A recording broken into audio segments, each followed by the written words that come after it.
welcome to Sky's the Limit, and I'm your host Sharmeen Ali. Today we have with you a very special guest who is visiting here from the United States, from Houston. Her name is Maha Rasheed Saeed Khan, and she's the president of DIL, Developments in Literacy, an organization that's doing a lot of work towards uplifting children out of illiteracy and getting them a quality education which otherwise they would not have had the chance to get. And it targets specifically young girls, which is so important for Pakistan right now. We'll be talking to her about this. And she wears many other hats. For example, she's a board member on Crime Stoppers, working on human sex trafficking, and she's also an ambassador for the American Pakistan Foundation, and also a co-chair in the President's Circle in the Council of Women for Pakistan in the State Department, Washington, D.C. That's a lot of things for one person to be doing. And now also I'd like to mention she's a member of the Treasurer's Board on the Historical Texas organization as well. So I'd like to welcome now on our program Maha Rasheed Saeed Khan. Thank you so much, Maha, for being on our program. I tried my best to introduce you with all the different roles you play. You did a fabulous job. Yeah. No, thank you, Sharmeen. Thank you so much for having me on your show. It's a pleasure. Well, first of all, we're very grateful that you're here in our studios. You're in Islamabad, and Yes. It's a long way from home for you, from Houston. Yes. And being from Houston, Texas, you were born and raised in America. Yes. And you're here in Pakistan. You're working on so many things for Pakistanis and poverty and literacy and all. So again, we'd like to thank you for your work. But first of all, I want to begin about you. Ma, you were born and raised in America, as Yes. I said earlier on. Yes. Tell us a bit about your life there in the United States. So I was born and raised, I was born in Madison, Wisconsin, and I was raised in Texas. And we actually grew up in South Texas, which is about 4 miles south of Mexico, where South Padre Island is right down south in Texas. So we grew up there until I was about 12 or 13 years old. And then from there, my father thought that we needed to broaden our horizons. So then we moved to Sugarland, which is a suburb of Houston, which is still a larger community than where we came from because we were very coddled, but still there was more multicultural things and multicultural people there as well. So because we were raised kind of in a box where we were living in the valley. So what was your dad's profession? Because I've found that in the people who I interview and speak to, their family and their environment and what their parents did for a living had a huge impact on them as well. Yes. So my father, by profession, is an organic chemist. He got his PhD from the University of Heidelberg. So he's fluent in German, and then he came to the States and did his postdoc, and then inevitably, found his way down to Texas to do that. So yeah. Right. So, and your mom was a kindergarten teacher. she was. So she started that by taking my sister to school, and she wouldn't leave my sister alone. She would stay at the school. So finally the owner came and said, you know what, if you're going to be here all day, you may as well help us. So that's how she started her career in teaching. Yes. And what have you been doing professionally before you started all this charity work and fundraising and all? So my degree is in public relations and communications. Let's talk about first education. Where did you get that? What university? So University of Houston. Okay. Yes. So after that, I just decided to actually come back to Pakistan for a couple of years and do social work. So I lived here with my nano in Lahore, and we have a very large family in Lahore, and it was a beautiful time that I spent here, and that is really where I found my passion for trying to help those who couldn't help themselves. Really? And is that where you met your husband as well? No. So I met my husband in Houston. Okay. Yes, all right. yes, in Houston. Yes. So you spent a few years here in Pakistan, and then how many years was that? It was about 2 years. 2 years. So Yes. that shaped a lot for you. It did. It did. And Sharmeen, also my mom, she brought us here every year since we were 1. So for us, we only know that our summers were spent in Pakistan, either, obviously in Lahore or up in the mountains. So for us, we have we're 3 sisters, so we have a great affection and affinity for Pakistan. And that's thanks to my mom, really, who brought us back every year. That's great. Yeah. And in Houston, what other sort of work did you do before you got involved in So I used to do some charity? investment banking Mm-hmm. with a company, and that's what I did for 7 or 8 years. Mm-hmm. And I had, 2 children in those, Mm. 7 or 8 years. So And you were so like a super mom with little kids and doing investment banking it and was, doing all the things that we hats do off. when we're abroad, right? I've done both. I've been a stay-at-home mom and I've been a working mom. And let me tell you, yes, stay-at-home moms, we have our own challenges, but the working moms, because you're on such a specific schedule at the behest of other people and not yourself, that it does become quite challenging and exhausting. You're gone all day, you go and you pick up your children, you come home, there's dinner, there's homework. And in America, we do everything ourselves, Mm. Yeah. you know? So yeah, by the time you put your head down on the pillow, it's time to wake up again and do the same thing Yeah, over it's again. nonstop, and there's no So rest. There's no weekends off. there's no moms Yeah. we don't get sick time, we don't get paid time off, get any of those No things. bonuses and No, no, no no. raises or No, anything no, like that. no. Yes. Yeah, and I think moms deserve the biggest medal because you're raising, the future of the whole world. So Yeah. that is something that needs to be recognized Yes. more. Okay, so investment banking, stay-at-home Mhm. mom, all of those things you did. Now, somebody who's born and raised in the United States, you Right. have a care for people in Pakistan, even more so than many of the people who live here and many of the people who are actually here all the time and who see this all the time. Mhm. You spent 2 years here, and Yes. it had this profound impact on you. It did. What happened in those 2 years? What did you see in front of you that made you that shaped your perception of what needed to be done over here? So that's a great question. We were always, my father always told us one thing. He said, what you are is an accident of birth. So, and I always remember that where I was born, somebody who's working in our house, I could have been that girl. I could have been that person who didn't have the opportunities that I had. And that always stuck in my head. That, because both of them come from, nice, good, well-heeled families, that it's our duty that we must give back in whatever way. It doesn't always have to be monetary. Your time, your effort, your just kindness to others. There's so many ways that people can give. People always think that it's money. No, it's your time, it's your interest in people. It's not all about self-interest. It's about your fellow brother Yeah, and sister. your work being focused on charitable work in Pakistan. Yes. How is it that you chose to focus in on Pakistan and not the United States? That's a good question. So when I was in junior high school, the founder of Dil, Fiza Shah, is a very dear family friend of ours, and her sister Zeba Shah as well. And so she had actually introduced all of us in Houston to what developments in literacy was. And so I thought I always wanted to do work in Pakistan, so okay, we'll do this. So I started out as a regular volunteer here and there, and then when I would come back to Pakistan, I would take the little kids, that were in the house or whatever, and we'd go in the back and we'd read and we'd write and ABCs on the chalkboard and everything like that. So I just felt that there's such an inequity here between the haves and the have-nots. And why is it okay for me not to care? It's not okay for me not to care. I can't, it's just beyond me when I see these beautiful children in the market and they're not being able to go to school. I mean, the amount of brilliance that I see in the Pakistani children and the amount of motivation that I see and the sparkle in their eyes that I see, it's it just makes me want to do more and more. But when I see how many children there are, we've got over 25 million children who are out of school. 25 million children. So we're now at 2 generations. So, my question has always been, we're 2 generations behind. So how can we do this? And we, when I look at those numbers, you kind of want to throw your hands up and say, how are we going to do this? But, you just do it one child at a time. And, we've got a great curriculum at Dil, and we're working with the government schools over here. In fact, in the summertime, our videos which we do a lot with at Dil, were being shown on PTV. Yeah, and Yes. what you said, one thing that really struck me is that you can't change the whole world, but No. you can do things at your own level. Yes. Even if you're educating one child in your home, that makes a difference in It that makes a child's huge life. difference. Exactly. I mean, just think about it.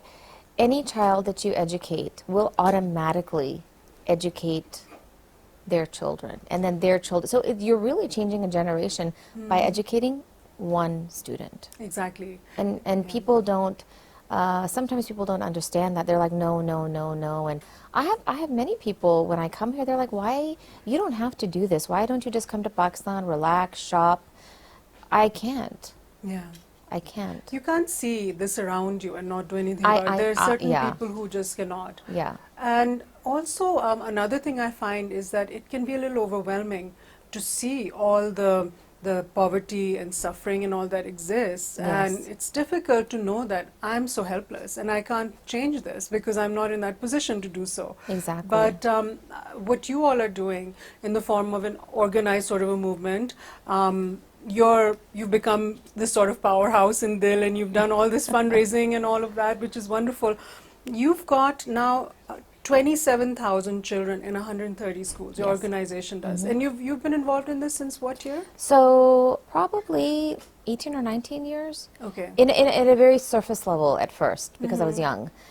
And then, year by year, my responsibilities grew. And then, fundraising, I do a lot of fundraising. I tell people I hate fundraising, but I do a lot of it because I mean, I have to.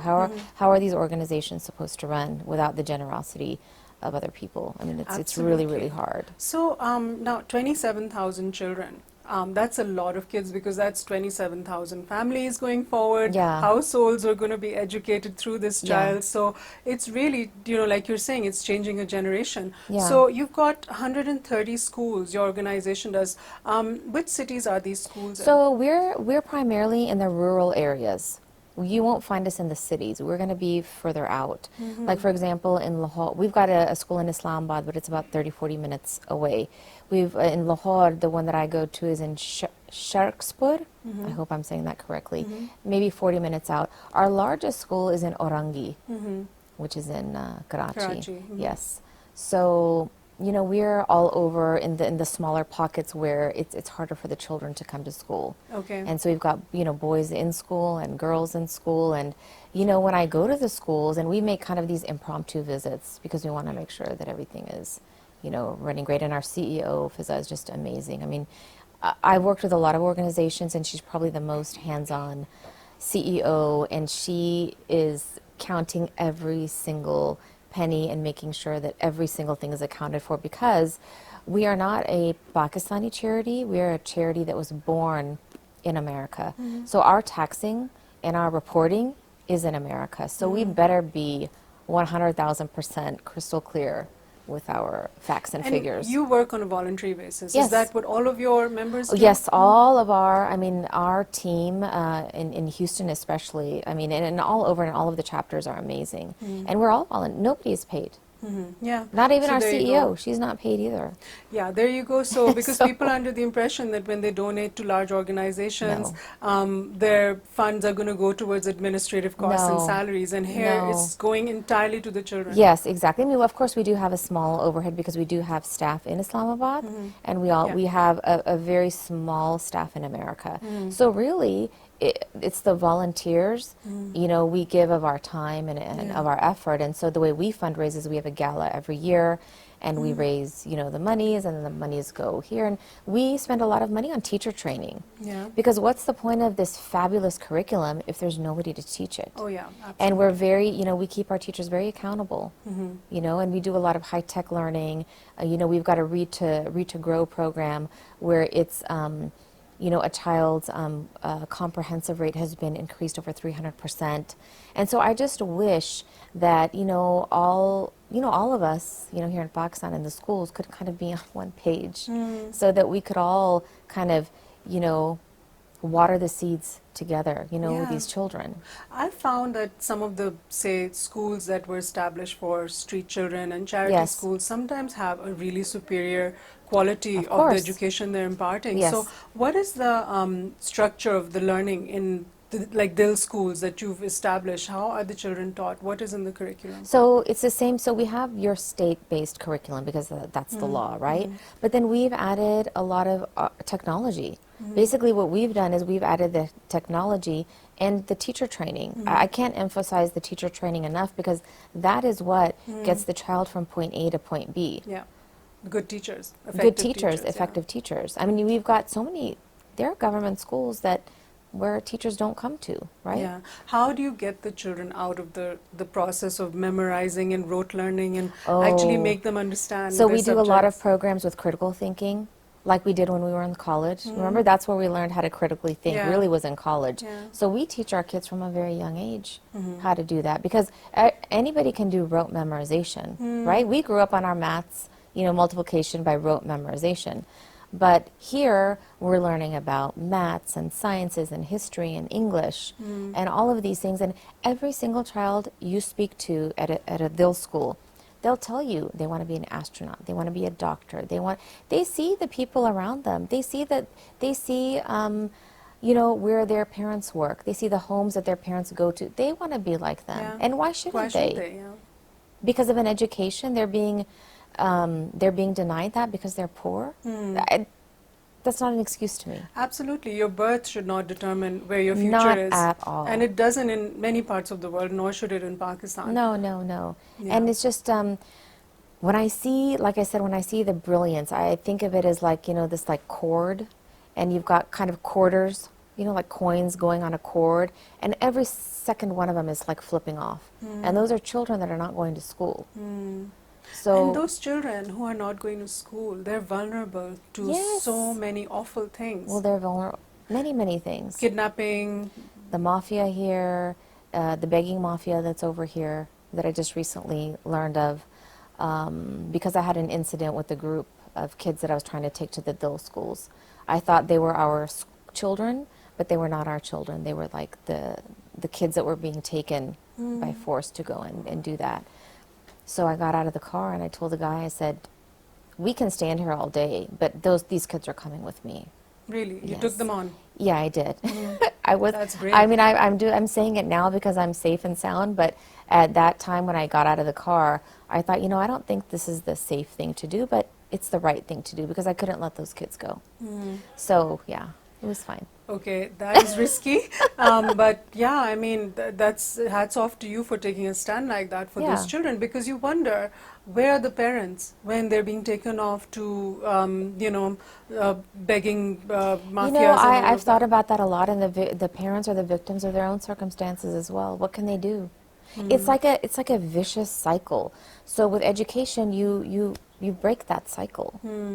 Yeah, and I think education also makes families think about the pros and cons of the number of children to have Yes, as well. and marriages. You know, when girls are educated, they're not going to get married so young. They're not going to have children so young. Yeah. So there's just, I mean, education, I just feel, completely changes the trajectory of your life. Yeah, I do find that in such schools, in the setups. Now, one of your main targets is to increase female literacy. Yes. And that is a huge, you know, feat to try and accomplish, because I've seen in these kind of schools at the age of 12 or 13, many of the parents will just take the child girls out of school, out, the especially girl the out girls, of school. yes. They'll want them to get married because they'll say if she's too educated, then she won't be able to, Right. you know, adjust to marriage or family life and all. So that is something that that is a prevailing mindset amongst Yeah. such households. So- How do you overcome that? So that's very interesting. You say that because in the beginning we did have a little bit of a pushback. You know, when something is new, and I'm talking about 22 years ago,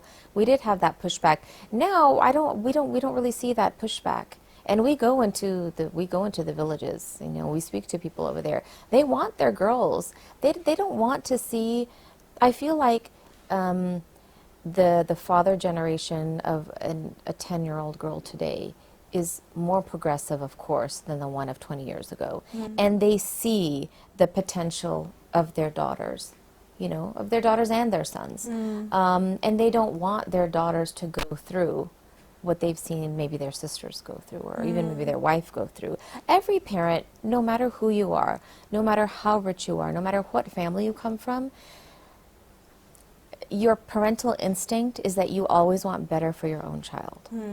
Yeah. So I feel like that. And now with social media, with everybody being so connected at an instant, people have access to everything. People are now seeing the world and what they can do. And there's no limit and there's no possibilities. You know, in my vocabulary, there are two words I don't like when people tell me is no and don't. Because don't means I'm going to turn around and do it. And no means we can't do it. You know, watch me, we can't do it. Because no is, what is no? You know? Yeah, exactly. Because there's nothing that's impossible. So No. many great things have been done. We have the example of Edie Saab and how What an amazing the man. work he's done What in an amazing Pakistan. man. I mean, you know, who would dedicate their whole life just And to... so humble. Yeah, and so humble. So humble. Yeah, exactly. So now what you're talking about, women's literacy, girls' literacy, 60% of women in Pakistan can't read.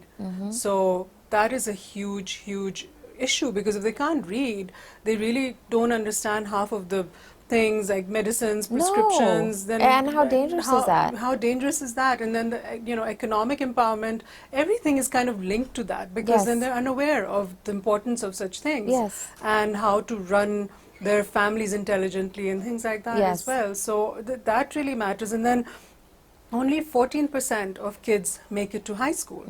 And that means that what you're seeing is the children who are in school are being taken out by their families to work, because then they want them to be employed and they need the income. So how do you balance that out with the families when you go and speak to the families that you convince them to put them into one of your schools? How do you convince them? I mean, we just told them that they're just going to have, I mean, they're just going to have a much better life. They're just going to have a much better life, and their schooling is paid for. Paying for their schooling. So I understand your question where they need the children to work, perhaps, right? But don't we have laws here? Don't we have labor laws? There are labor laws. We do have labor laws, right? Yeah, and often... Are they not implemented? The laws apply to the employers, right? But if the family chooses to send their child out to earn, who can stop them? And also, I think different countries have worked with that, with families and with child labor, just to make sure those working children are safe and getting an education at the same time. Exactly. So there are many, many, I mean, I've always, like you said, I do a lot of work here in Pakistan, and I love it. I honestly do. And I don't, if you give me no credit, I'm happy with that. I just want the work to be done. But my thing is what I would like to say maybe to the administration is that, you know, the overseas Pakistanis give a lot of money to Pakistan, a lot. It's in the tens and 20s of millions. I don't know the exact figure, so I won't quote that. But why don't you use our expertise as well? Don't just, you know, don't just let us talk to hear us talk. Like, let us help you. You know, we've done it over there, and we're happy to do it for you on a voluntary basis over here. You know? And I've had several instances where people of the administration have asked me to do something, but there's no follow-through, and there's no accountability. It's just like a, you know, this, you know, kind of fantasy dream, and then here I go making this, you know, really nice plan, and then it just kind of falls on its feet. Like there's no accountability. So let us help you, is what I'm saying to the Pakistani government. Let us help you, not only in education, in many sectors. You know, if you know, Pakistanis are probably the most generous people I have ever come across. Pakistanis giving overseas, and Pakistanis here themselves. They are. They are. They're actually, the amount of charitable work that they do is unprecedented. You see it openly during Ramzan and all, where people are giving out iftars and things like that. But then, you know, beneath the surface, what you don't see is a lot of charity work going on all the time. In your own homes, you know, with your staff at home. So that's what I would say is, like, let's all work together. I'm happy to do it, but you know, let's do it in an organized fashion. Yeah, exactly. So, Maha, we were talking about how can people in Pakistan who want to help out, because a lot of times we see that everyone is sort of waiting for the government to implement a policy and then for them to actually implement everything in that, overnight, and then things are going to be fixed. But somehow it's faster at a private level to actually Right. do the work and not wait for those changes to come from the top level. I agree. That takes time. I agree. I agree. But then the problem with that is then the onus kind of comes off of the government, right? Then again, it's the private citizens coming to the rescue, right? Because there's technically no, the government is not owning what you're doing. So what I would do, and what we do in America is we have task groups where, and these are not just task force groups that just talk, and there's no work. These are task force groups where you actually have the best of the best. If it's in engineering, if it's in education, if it's in civil aviation, whatever it is, you get the best of the best. And you sit them down and you say, and then you sit the best of the best here. And you put all of your brains together and you're creating a think tank. And you're saying, what can we do? And how can we viably do it? You know, what are the do's and don'ts and ins and outs? You know, the ABCs of everything, the dollars and cents. How can we make this come to fruition? And you can do that. It just takes, it takes follow through. It takes accountability, it takes follow through. And in the States, when we do our work, I mean, that's how we do it. Right. And then do they have goal-oriented targets? Oh, yes, we have which goal. they have to achieve within a set amount of time. Not only goal-oriented targets, but then if we're working with, like if I'm working with the governor of Texas, and he says, Maha, you need to do ABC in 2 months. Trust me, in 5 weeks, I'm going to get an email from the office and say, where are we at?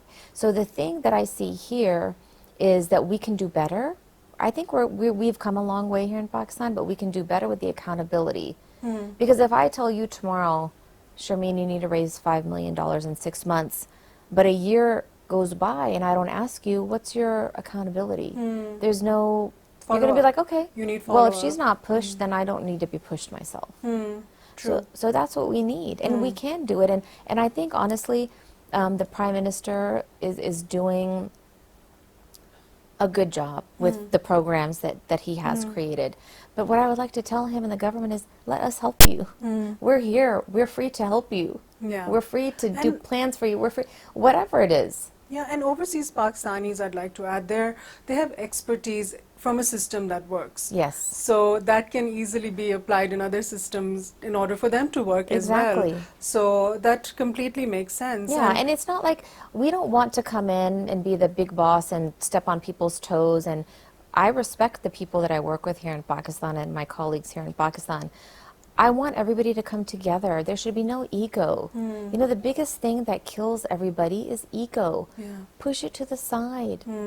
It's And for the the betterment. competitiveness. The that competitiveness. I Oh, should be getting credit, I yeah. did this, or my name is going to be here, my name is going to be here. For the love of God, you really want to do something for your country? Put your ego to the side and do it for the betterment of your country. Yeah. And I tell you, if we were all to do that, I mean, I think that we could get things done so much faster. And there are people who are doing that. There We just are. don't hear about them. We just don't hear because about they them. don't, Yeah. announce Yeah. it that much. And they do it just as a regular part of their life. Yes. And not speak about it much. And like in this case, we're doing it for awareness raising purposes. It's so Right. important. That's very important as well. You're also doing other work. Yes.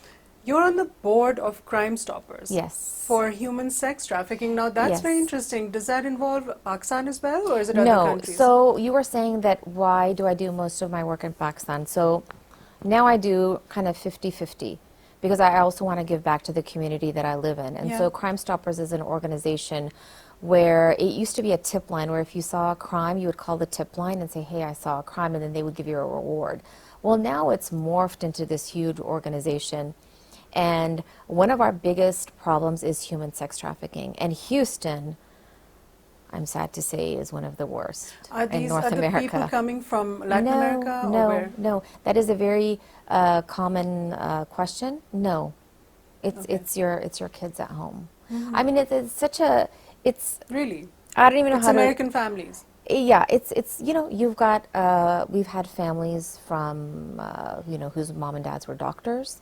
You know, it doesn't matter. The way that these guys and I'm not going to say guys, it's women and men who coerce these children, are so diabolical in the way that they do it. You know, they do it through the internet. They do it through high schools. You know, they know and they go and kind of pinpoint who the insecure girls are and the insecure boys are. They befriend them. It's a whole, I don't even know how to explain it to you, but it's a whole operation. You know, when we think of human sex trafficking, what do we think of? We're walking and a white van comes and they come take you. No. And children nowadays are so much more vulnerable. When we grew up, Yeah. there was no internet for us No. to interact with strangers, No. and strangers were such a big thing drummed into our heads in America when, you know, when you're a child there. Yeah. And the only interaction you had with them was like face to face, like you're saying, someone offering you a Well, ride or yes, something. exactly. And you say no. But Now- now it's like they have access through children's is- games it's- to adults. It's crazy. It's crazy the amount of access they have. It's scary the amount of access they have. Yeah. We've had undercover officers go and pose as 13-year-old girls. Yeah. And they get picked up on the internet by adult men or boys as well. Yeah. You know, by And this I can mean, happen it's just- anywhere. It's not just America. This happens all over the world. But just think in America, it's happening in Houston, Texas, right?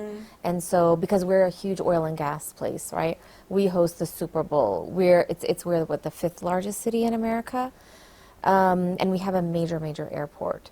But the governor of Texas is doing an amazing job. He's working with us to help, fight all of this off. And basically, it's the laws that have to be changed. Everything kind of, when I look at all of this, everything kind of boils down to the laws and the implementation of the laws That's and key. the In Pakistan, it's the accountability implementation. and the accountability. Like, y'all have fabulous laws here. Amazing.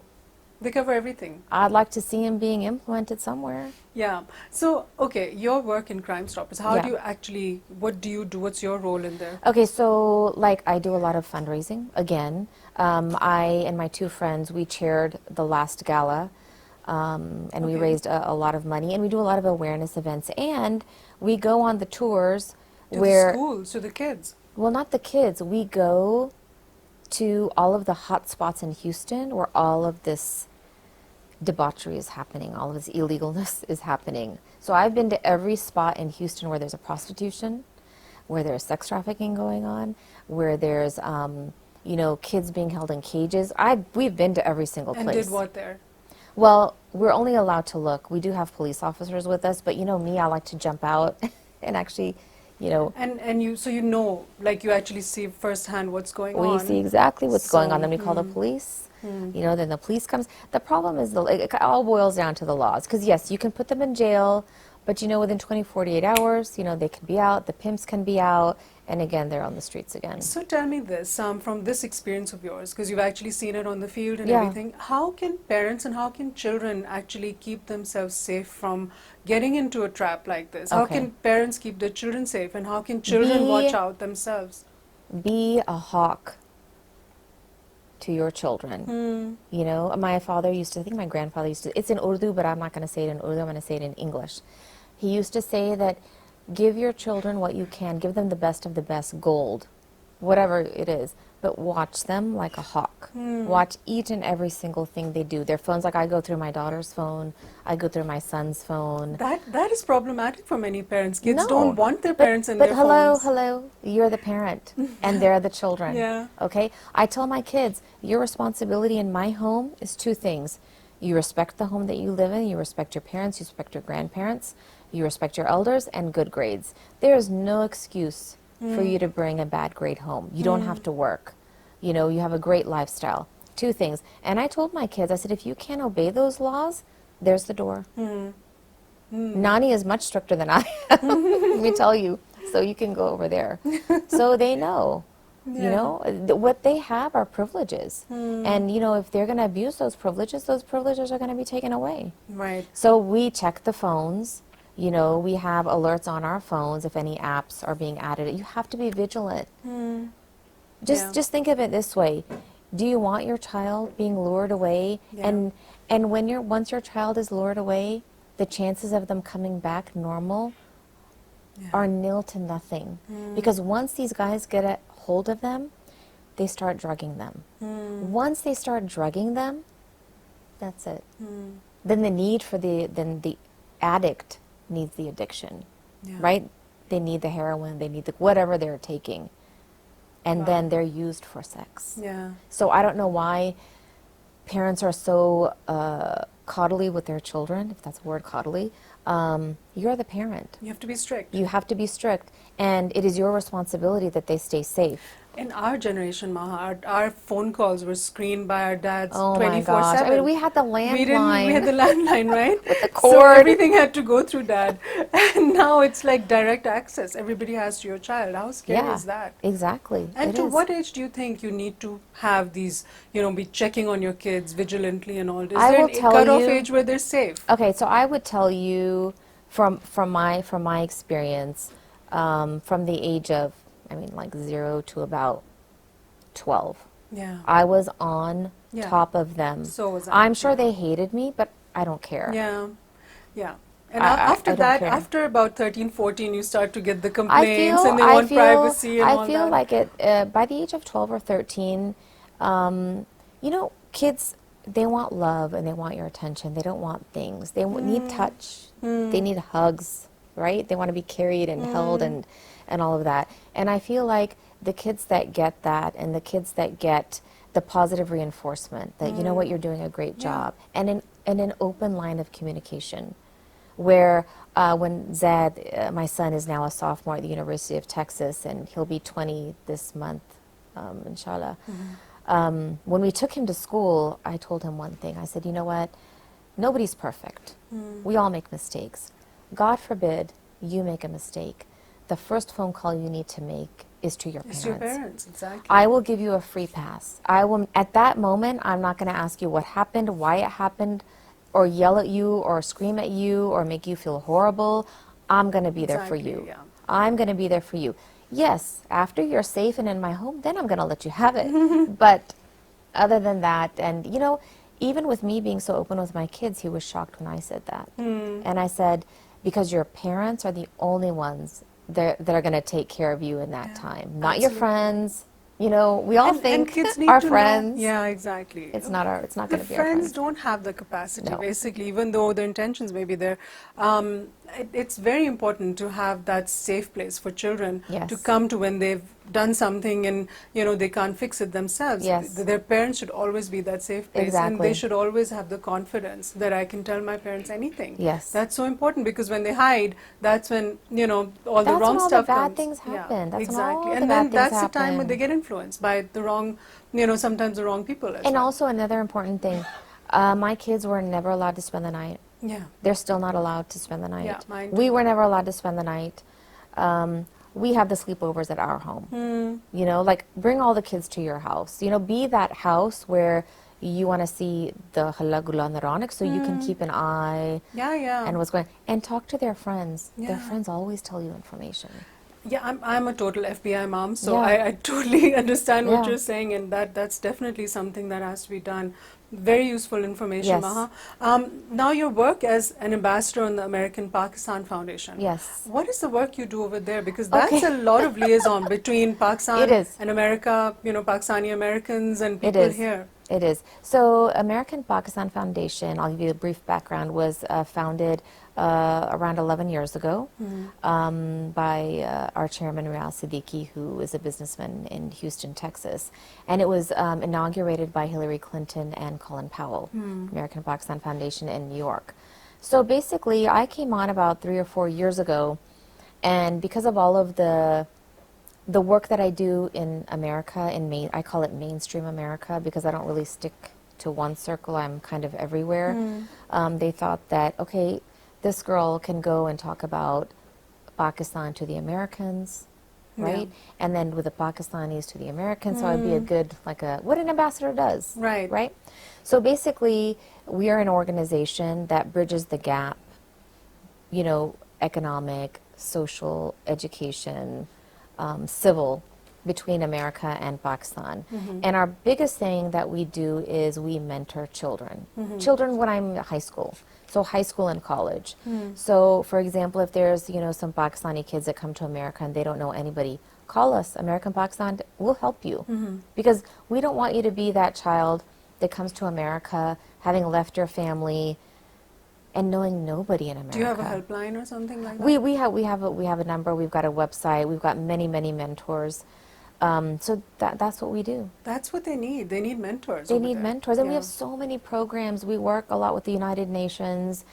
I mean, it's just I mean, if anybody's interested, go to American Pakistan Foundation, and there's a plethora of information on that. But it's just a great way for the American kids like me to stay connected to Pakistan, and for the Pakistanis that are kind of coming new to America to be embraced. Yeah. We want to embrace you. We want to help you. Yeah, because not all children who are going to America to study have had exposure there, nor do all Or of do their they have parents family. or have family, or nor do they Exactly. have parents who've experienced it, who can guide them about what to do when they're there. Because Exactly. a lot of parents have never left Pakistan, we and don't their want kids are them- going to America. And You we know, don't want them to be scared. Yeah. You know, we don't want them to be scared or get into the wrong, again, the wrong group of people. Yes. You know, to kind of mess up their college career or whatever. Is we wanna like say, come and we will help you.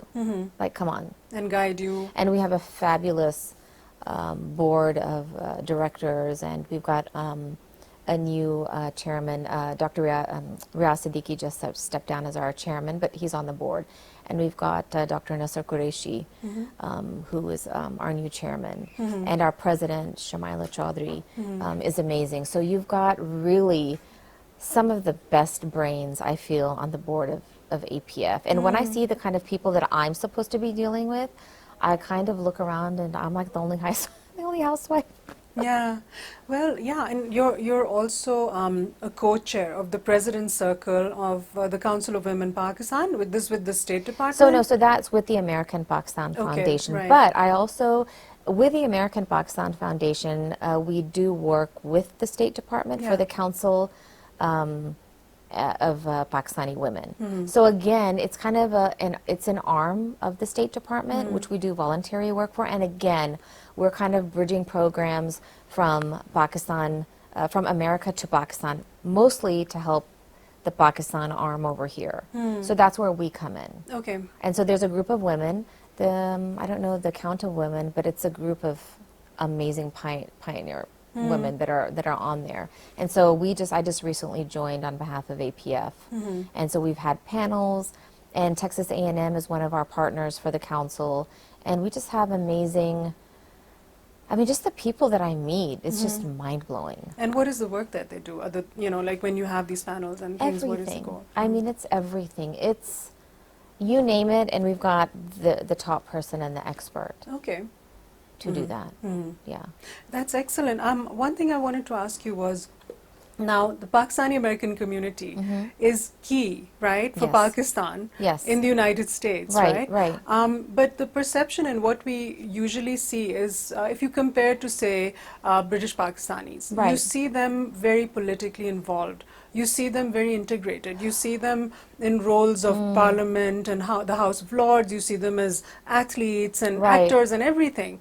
Whereas it's so rare to see America. a Pakistani American in those mainstream fields, Right, which we and in need. positions of power. What Yes. is going on over there? Why is it that Okay, we don't so see this that? is- Because America is a powerful country, and we need the Pakistani Yes, voice there. you know? exactly. So my theory is that, so my parents came here, right? So I would be a first generation Pakistani then, right? Yeah. And my parents are very mainstream. They didn't really sit, they didn't stay in their little Pakistani bubble. My parents, like my mom, founded the first junior league down in the valley where we were. And she moved here at the age of 18. Yeah. So my parents are kind of an anomaly, so I don't really use them as Yeah. an example. But I wish that the Pakistanis settled there, and the American kids that are there, that are coming from those parents, would not be scared and would reach out to maybe people like me and say, hey, how can we get involved? Because we do need people.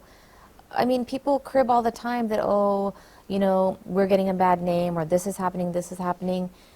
Why don't we be there so we're at the table, so we get a seat at the table? I can't sit at every table there. Yeah, I know. But how You about, know? why can't we have Congresswoman Maha going forward? Why don't we see more people like you So in, that's what in, we're in trying. so, key positions? So, in so that's what we're trying to do. okay. That is Are what we we're getting Pakistanis groomed for We are positions of we are responsibility slowly but like surely, that? but because we have to. We have For to. example, when people see me, the first thing that comes to their head is, you know, I'm not Pakistani, I don't look like the stereotypical, whatever their perception is, they don't see that in me.